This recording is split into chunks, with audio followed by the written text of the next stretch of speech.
Hello दीदी, आज हम बात करेंगे आंगनबाड़ी और आशा वर्कर्स के बारे में। वेतन बढ़ोतरी को लेकर दो शर्तें लागू की हैं गवर्नमेंट ने। इन शर्तों पर खरी नहीं उतरी अगर ऐसा बहू और आंगनबाड़ी वर्कर्स तो उनकी नौकरी भी जा सकती है। वीडियो में देखेंगे वो दो शर्तें गवर्नमेंट ने कौन रखी हैं तथा उन पर उन्हें क्या क्या बातें कही हैं। सबसे पहले आइए बात करते हैं आंगनबाड़ी और आशा वर्कर्स को ये शर्तों पर खरे उतरने की बात क्यों कही गई है। पिछले कुछ दशक से आपने देखा था कि आंगनबाड़ी और आशा वर्कर्स जो थी वो अपना कार्य तो बहुत अच्छे से कर रही, इसी के साथ विशाल धरना प्रदर्शन भी कई महीनों से जारी है। विशाल धरना प्रदर्शन के बीच में ही अभी आप लोगों ने कुछ समय पहले देखा था कि आंगनबाड़ी और आशा वर्कर्स की वैकेंसी भी निकाली गई थी, लेकिन बताया क्या गया कि वैकेंसी रद्द करनी पड़ी थी क्योंकि आशा बहू और आशा वर्कर्स जो थी और आंगनबाड़ी वर्कर्स जो थी उन्होंने धरना प्रदर्शन की रफ्तार तेज कर दी थी। धरना प्रदर्शन में उन्होंने अपनी सैलरी को लेकर के धरना प्रदर्शन मानदेय को लेकर किया था कि उन्हें के मानदेय को बढ़ाया जाए तथा उन्हें एक सीमित मानदेय दिया जाए। उन्होंने अपनी मानदेय की बात तो 25,000 लिमिट कही थी, लेकिन यहाँ पर 20,000 पर बात रुकी हुई थी। वहीं पर आशा वर्कर्स की अगर बात की जाए तो आशा वर्कर्स ने भी यहाँ पर अपनी मानदेय को 10,000 करने की बात कही थी। इसी के साथ आंगनबाड़ी वर्कर्स को इस बार मोदी सरकार ने भी एक शर्तें थी वो भी लागू कर दी है। अगर उन्होंने कहा है कि अगर उन्हें अपनी मानदेय में बढ़ोतरी करनी है तो अब देनी होगी उन्हें लिखित परीक्षा, फिर से हो गया इंटरव्यू और फिर से देनी होगी अपनी परीक्षा। वो आंगनबाड़ी और आशा वर्कर्स दोनों के लिए ये लिखित परीक्षा का संविधान लागू किया गया है। ये आप लोग समझ लीजिए, जो भी आंगनबाड़ी और आशा वर्कर्स दीदी हैं। तो पहले से आप लोगों ने जब देखा था, आप लोगों की ये आंगनबाड़ी की भर्ती हुई थी, यहाँ पर सिर्फ आप लोगों को इंटरव्यू दिया गया था और इंटरव्यू के माध्यम से यहाँ पर आप लोगों का सिलेक्शन हुआ था।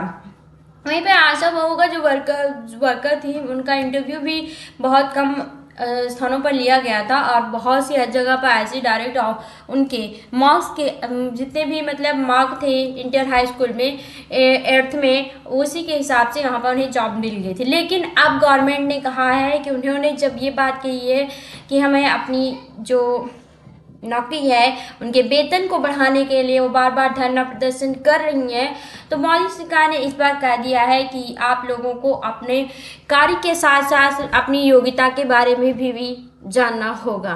इसलिए उन्होंने कहा है कि हर एक आंगनबाड़ी को अब फिर से और आशा वर्कर को दोनों को लिखित परीक्षा देनी होगी। लिखित परीक्षा में आंगनबाड़ी के सेंटर भी तय किए गए हैं कई राज्यों में अभी ये सिर्फ चर्चाएं चल रही है, लेकिन कई राज्यों में ये सूचना लागू कर दी गई है कि जब तक आंगनबाड़ी और आशा वर्कर्स की लिखित परीक्षा नहीं हो जाएगी तब तक वो अपने कार्यों पर खरी नहीं उतर सकती हैं।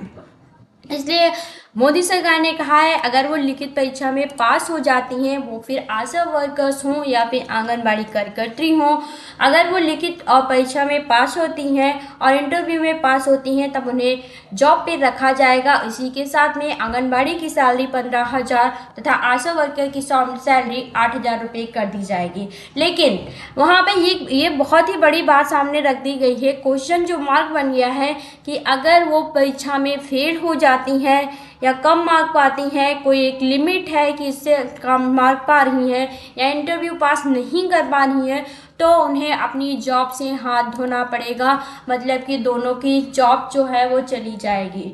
तो अब शर्त ये है कि आंगनबाड़ी और आशा वर्कर्स को मानना है कि वो लिखित परीक्षा देने के लिए और एक बार फिर से इंटरव्यू देने के लिए तैयार होती हैं या नहीं। कई राज्यों में ये चर्चाएं इस समय बहुत तेज चल रही हैं। अपने वेतन को बढ़ाने के लिए बहुत सारी आंगनबाड़ी और आशा वर्कर्स इसके लिए तैयार हैं, लेकिन बहुत सारी आंगनबाड़ी और आशा वर्कर्स दोबारा लिखित परीक्षा और इंटरव्यू के लिए तैयार नहीं हैं। जल्दी ही पता चलेगा कि इसके लिए कौन सी योजना लागू की जाएगी कि आप लोगों का वेतन बढ़ोतरी होगा या फिर नहीं होगा। कह तो रहे हैं कि अभी होगा, लेकिन लिखित परीक्षा अगर दी जाएगी तभी होगा, अगर नहीं दी गई तो नहीं होगा। आप लोगों को इतने ही मानदेय में अपना संतुष्ट रहना होगा। आइए आगे की पूरी जानकारी हम अगले वीडियो में देंगे, इसलिए वीडियो में बने रहने के लिए आप हमारे चैनल को लाइक शेयर सब्सक्राइब कीजिए। वीडियो में बने रहने के लिए आप सभी का धन्यवाद।